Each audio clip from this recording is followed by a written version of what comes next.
As we bid farewell to a leader who has embodied honor and excellence, we welcome one who is equally competent to lead the men and women of the PNP Police General, Nicolas D. Torre III.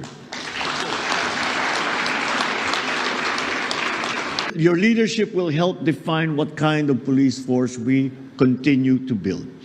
One that acts with precision, responds with compassion, and stands as a pillar of accountability.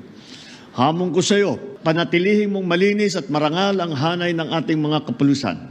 Bilisan ang investigasyon sa mga kaso laban sa mga pulis na lumabag sa batas upang maibigay natin ng hustisya sa lalong madaling panahon.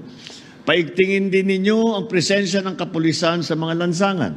Siguruhin mas maraming pulis na umiikot sa mga kalsada at nagbabantay sa ating mga komunidad, lalo na sa lugar na madalas ang krimen at kaguluhan.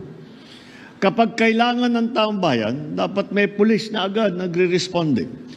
Let your badge be your daily pledge, not to command, but to serve with integrity.